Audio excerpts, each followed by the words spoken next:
I'm Nikki Druce. And I'm Cheryl. And this is Killers, Cults and Queens. It's the Spooky Sleepover! Woohoo!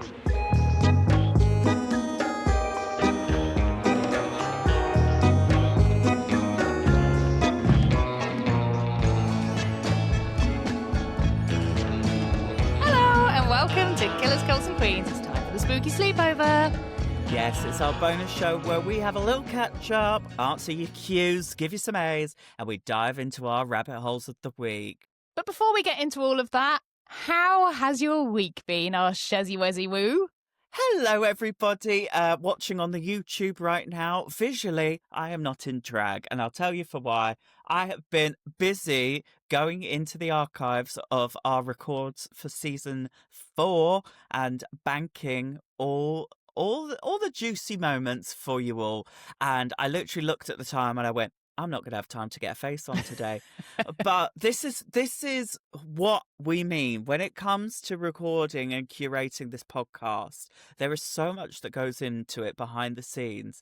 And now we're the ones in the driver's seat calling the shots. I'm literally like, Jesus Christ, this is a lot of work. But it's so much fun, though, isn't it? And it's really fun going back through the episodes and pulling all those nuggets of fantastic moments that we've got for you all. So I think we will have a trailer for you coming very, very soon. So keep your eyes out for that. But we have had quite the clip curation going on, haven't we? Well, all I could say is I'm very into ectoplasm right now. A little private joke that will be revealed in a few weeks' time.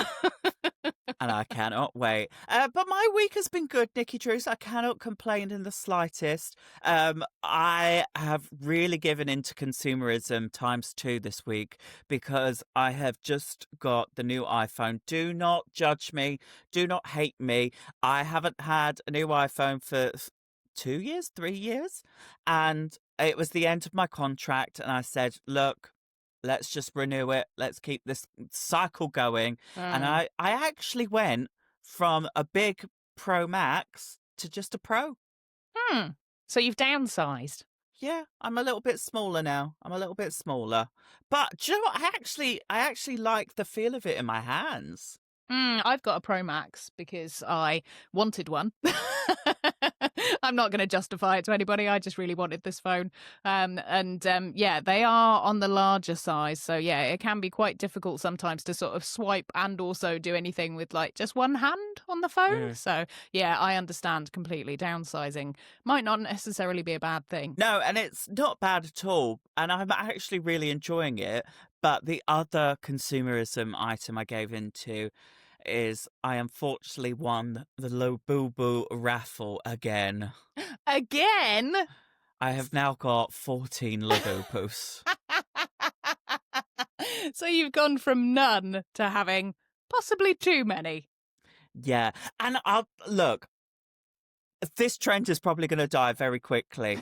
But I have enjoyed the thrill, the rush, the excitement of will I win the raffle, will I won't win the raffle, will I win, because I won one of the drops on the TikTok shop as well. Oh, fun. And I got a Coca-Cola one because they did a collab with Coca-Cola. Yes. But the real essence of it, I've enjoyed accessorizing my bag with my outfit of the day. I had a little neutral black jumper, green cargo trouser, and black and red shoes. So I accessorized my pale tan Labubu with the Coca-Cola, and that was a nice little pop and accent with my black bag. It was fabulous. She's given London Fashion Week. Attempting, but at the time of this recording, tomorrow is mine and Aiden's anniversary, so I actually gifted him some Labubus for our anniversary, and he's getting another present for the anniversary, but I was like, this could be yours. Merry Christmas. Not happy anniversary. Merry Christmas. But it's our 4-year anniversary, and there's not really a thingy because, like, the first anniversary is paper, isn't it? Yeah. And then there's like wood and china, and tin foil, tin roof. let's hope we make it to a golden anniversary. But there's nothing for 4, so maybe a Labubu could be a 4-year anniversary. Yes, yeah, Labubu for 4. I think that works, definitely.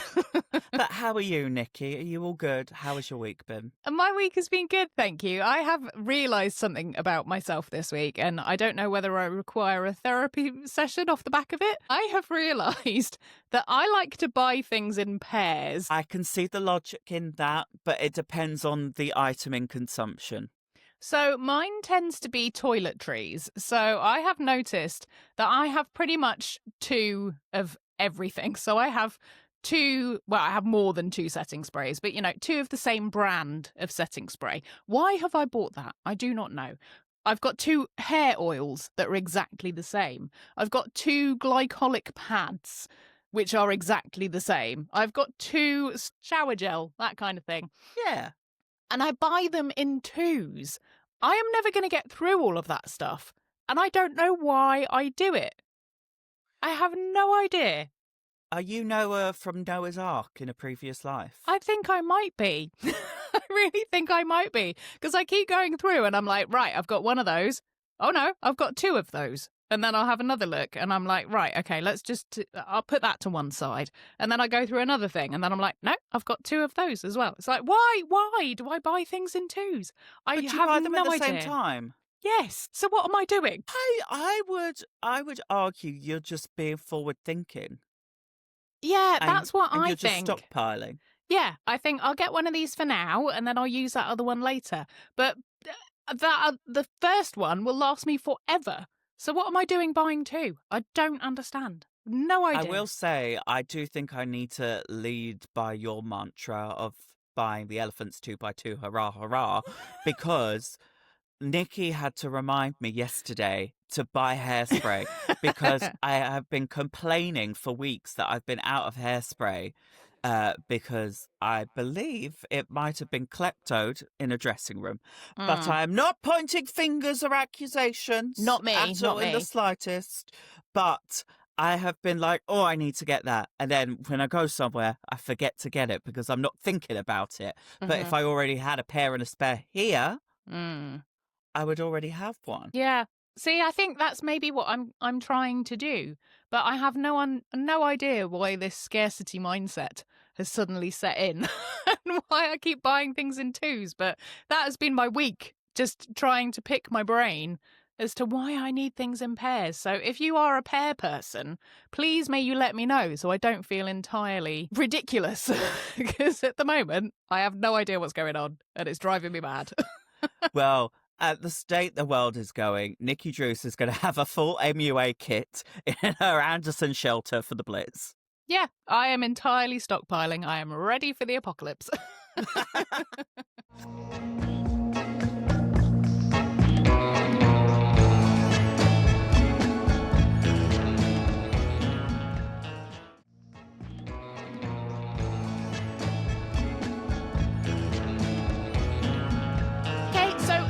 Weeks ago, we had a request for us to feature an AITA post from Reddit. Now, if you don't know what that means, allow me to explain.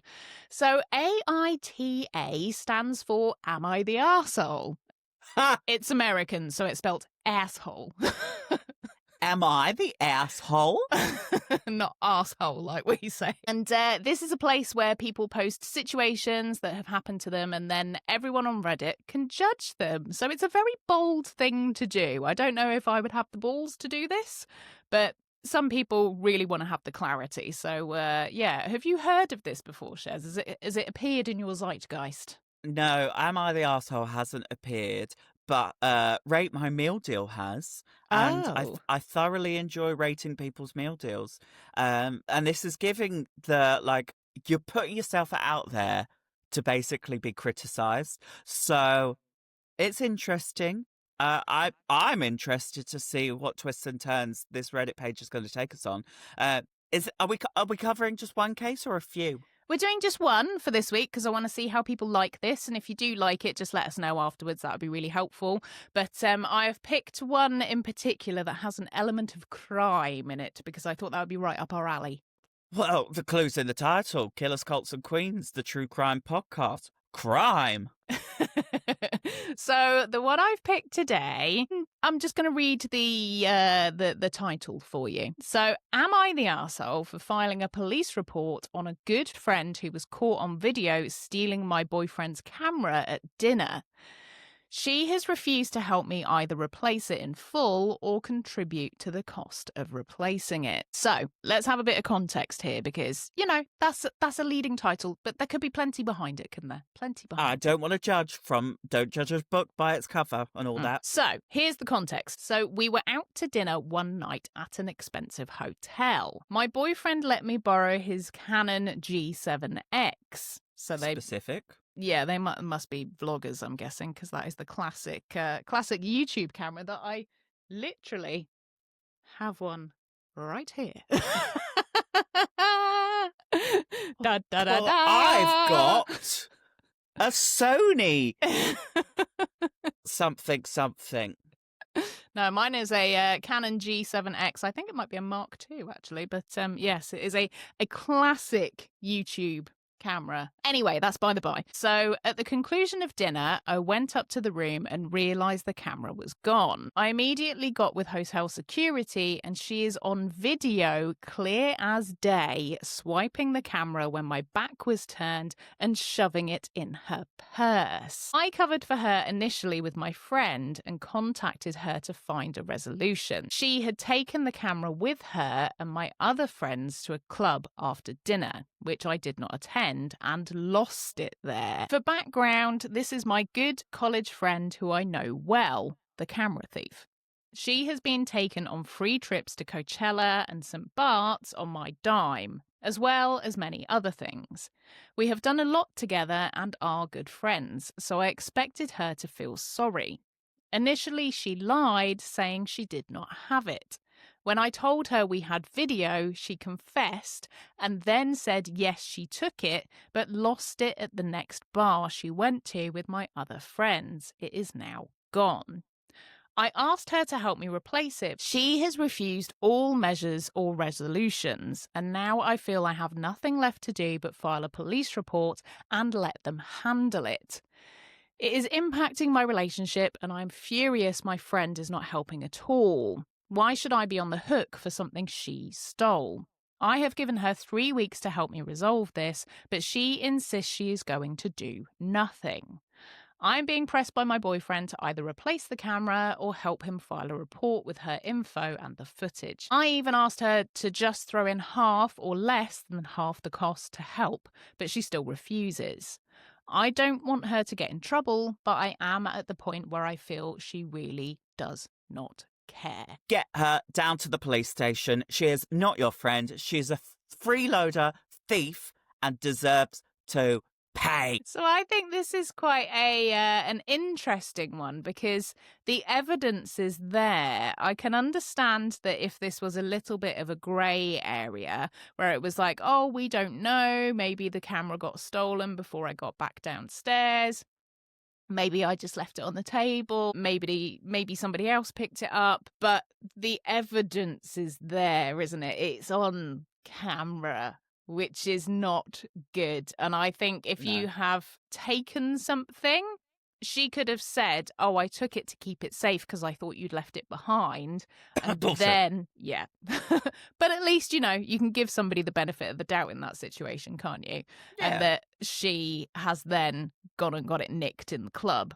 But I wonder if maybe she took it to the club and then has sold it afterwards and now is refusing to give the money for it. But if you've been caught out, it's pretty black and white to me. I think you're guilty.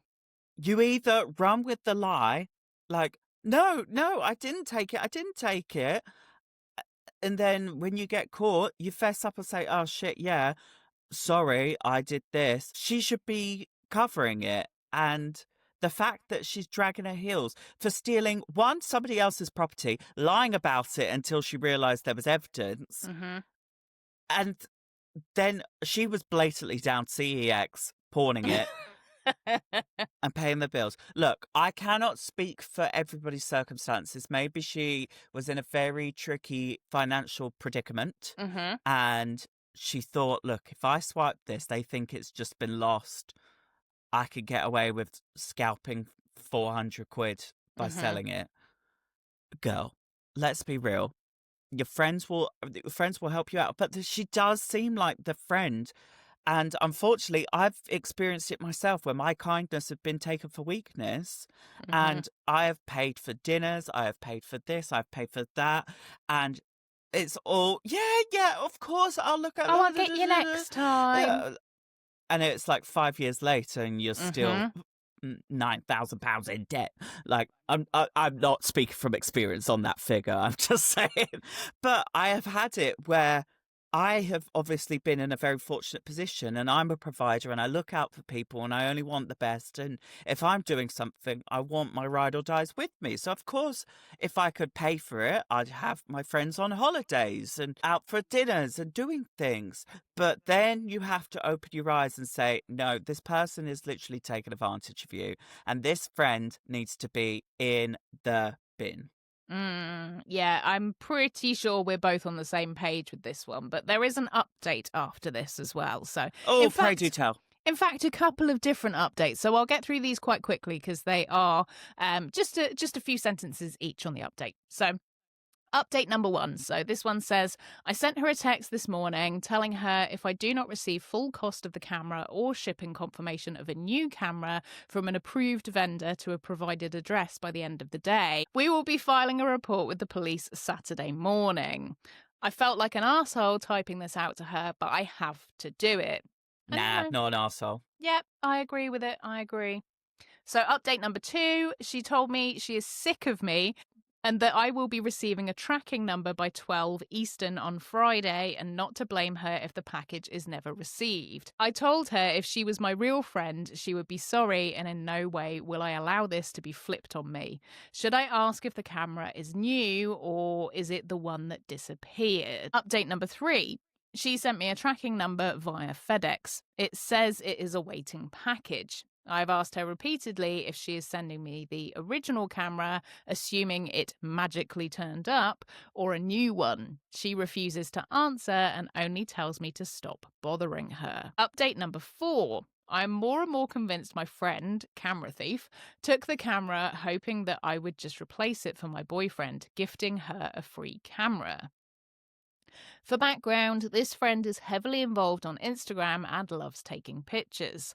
The Canon G7 is coveted. See, I was telling you. Hey, you knew. It's coveted by women because it is known as the Instagram camera. Even if you wanted to buy one at full price, they are out of stock everywhere. Let's hope it gets returned with this tracking. FedEx still says awaiting package, even though shipping info was sent to them at 7 p.m. yesterday. And there's no further updates than that. She is blatantly sending back the OG camera and then she's just going to wash her hands. Do you reckon that's what it is? I reckon she's sold that camera. I reckon it no longer exists. I reckon it's gone. So, where do you think this camera is coming from? So I think she's probably bought a shipping package and is just a label and is just going to send a blank box. I reckon that'll be what it is. Don't blame me if there's nothing in there. Mm-hmm. She's Yeah. kleptoing her own parcels now. Yep. She sounds like a real piece of work. So I guess the difficult thing is here is that it depends on the boyfriend's stance on this as well. Because if I was the partner in this and this was happening to my other half, I would be thinking, actually, I think I'll probably take charge of this situation now. I don't think I would leave it with the friend because I would be like, right, actually, it was my camera. I'm going to deal with this now and you have to respond to me about it.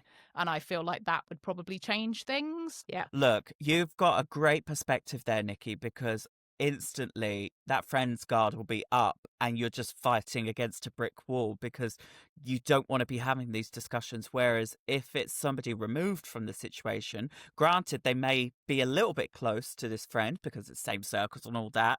But at the end of the day, this camera thief is an asshole and she is getting her comeuppance getting called out on the Reddit, and I love it. So in the court of killers, cults and queens, Do we find the original poster guilty or not guilty of being an arsehole? I, the jury, alongside Nikki Truce, declare not guilty. Wait, was that right? Yes.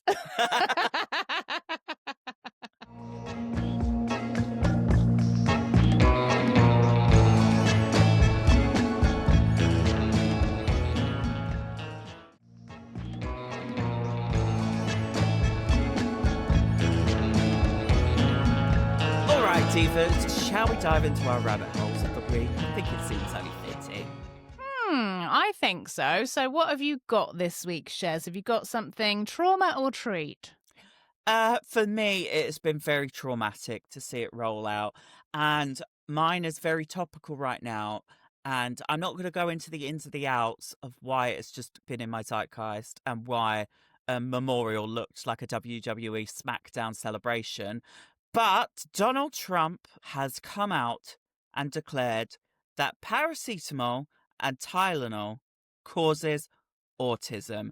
And I just want to smack my head against a wall. Now, we was watching Lorraine this morning, and the UK's health secretary was on there disputing this and saying this in no way affects childbirth, pregnancy, or anything in between. Quite frankly, it is the most commonly used painkiller in pregnancy globally, and it has been statistically proven to be the safest thing for pregnancy. Well, I think it's the only thing you can take during pregnancy, isn't it? Yes, it is. Yeah. So Tylenol is paracetamol, isn't it? Yes, it's just the American branding for Right. it. But this just got me on an absolute rabbit hole of all the lies he has spouted and how he has been proven wrong.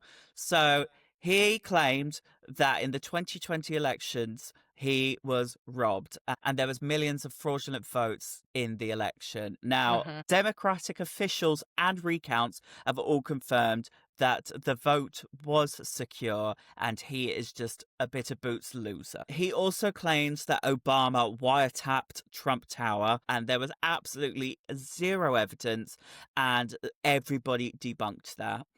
He also claims that Mexico is paying or paid for the wall for the new border.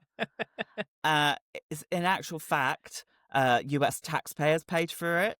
He claims that bleach and disinfectant could cure and treat COVID-19. Not a good idea.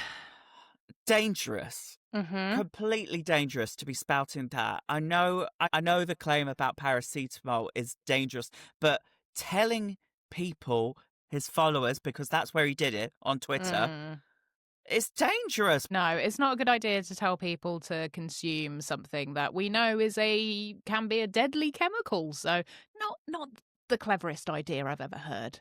Not good. And the final claim that really grinds my gears, call me Greta Thunberg if you will, but his claim that climate change is a hoax really just drives me insane because the man that will take a plane and a helicopter more than Taylor Swift, he is refuting actual scientists. He is, at the end of the day, he is a TV personality. Yeah. Yeah, the expert side of things that pertains to him is being on TV shows. So that's what he should talk about. That's what he's an expert in. So I would be happy to listen to him talk about things like that. But things to do with medicine, he doesn't know about that. He doesn't know things to do with climate change. He hasn't got a clue. So I would maybe not venture into those areas. But he's got a big gob and he's going to talk. Anyway, Nikki Truce, enough doom and gloom, or are you about to give us some absolute trauma with some more doom and gloom? Well, mine's a little bit silly this week, so I hope you're ready for a bit of a pick-me-up. Hey, pick me up before you go. So, have you ended up on psychic reading TikTok? I've been stuck on psychic reading TikTok from the jump. Oh, good. Well, I'm glad it's not just me, because every time I open TikTok or YouTube, there's somebody there saying, I've got a message for you. And I'm like, what's the message? What are you going to tell me? And it's always somebody telling me that my life is either going to drastically improve or it's going to be absolutely awful, and to watch out for snakes. Why snakes? I don't know. I think in terms of people being snaky, I don't think they mean actual snakes.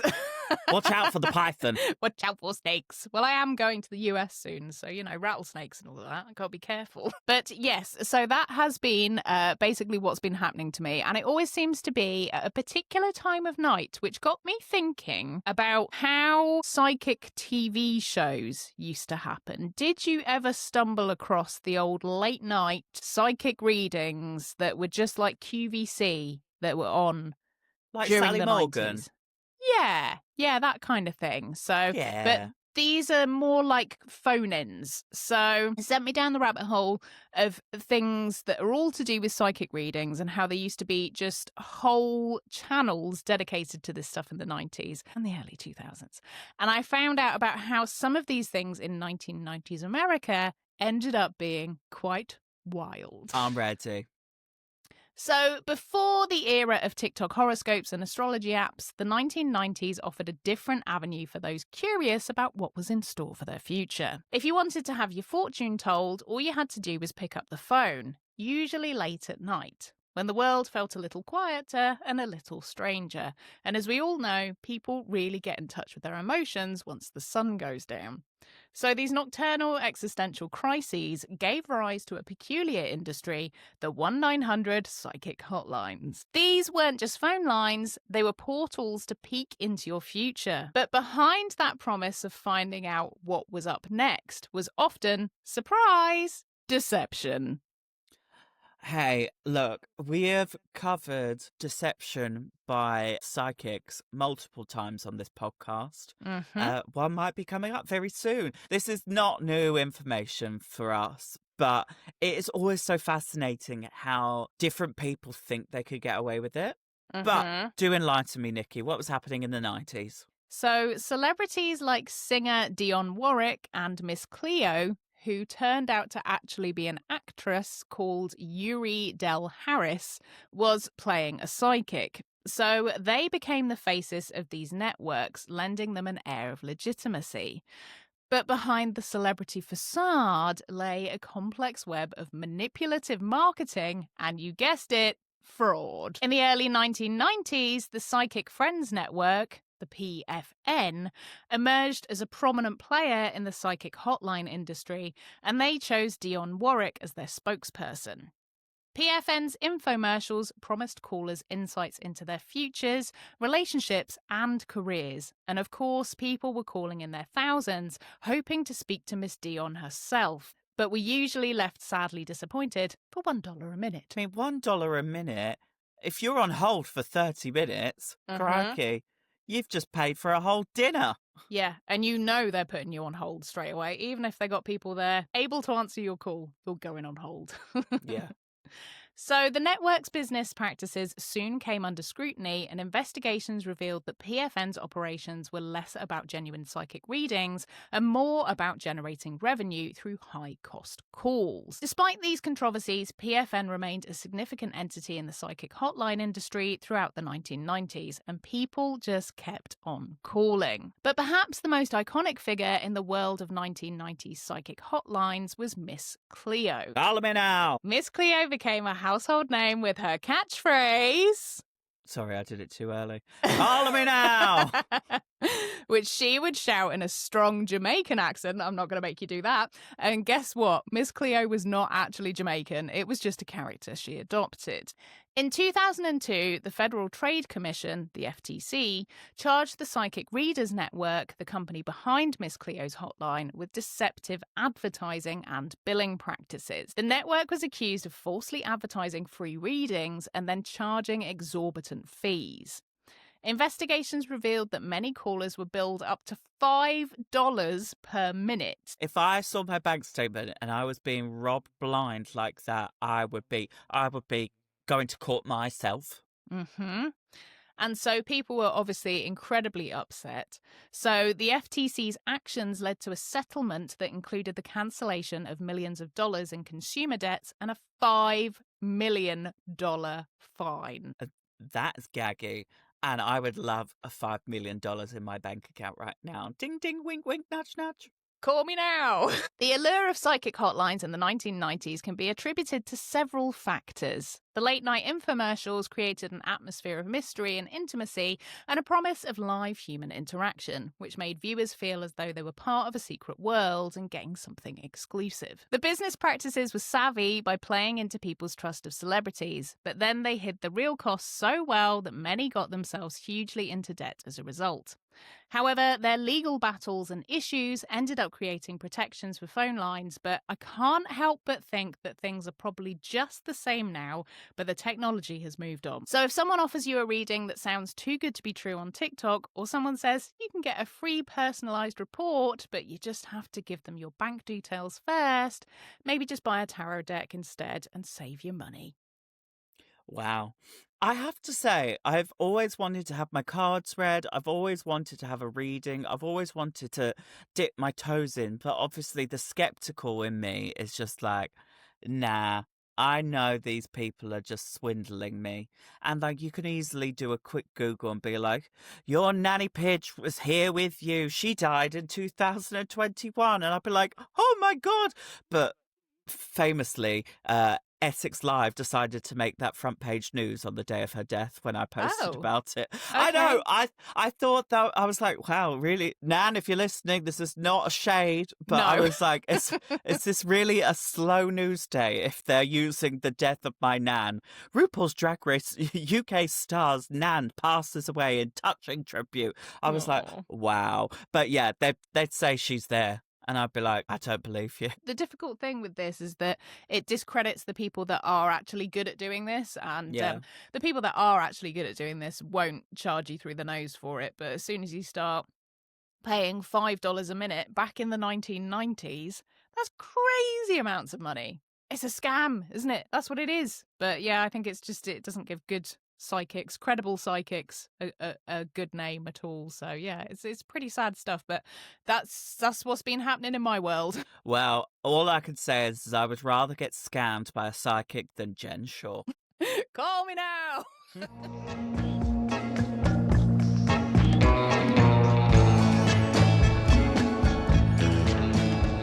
Well, that's all for now, divas. But before we go, we just want to give a little birthday shout out to our wonderful Patreon listeners. So we have a bit of a belated one, I'm afraid, because this was from August, and we've just got this date come through now, and it feels a bit wrong to leave it for a full year. So wonderful Freya, happy birthday to you. We hope you had a wonderful day in August, and we hope you had a fantastic birthday. Just very recently, our gorgeous Christina celebrated her birthday, so happy birthday to you, Diva. We're sending you lots of love. Happy birthday! And if you want us to wish you a happy birthday too, then head on over to patreon.com/KillersCultsQueens to join in the fun. Remember, you can get in touch on Instagram at Killers Cults Queens, and come see us over on YouTube at Killers Cults Queens every single week. And if you've got a bit more to say, or you want to suggest a topic for our longer episodes, which will be starting again in the not too distant future, then please email us at killerscultsqueens@gmail.com. See you next time, and don't be a killer or join a cult. Just be a queen. Goodbye. Goodbye. Yeah.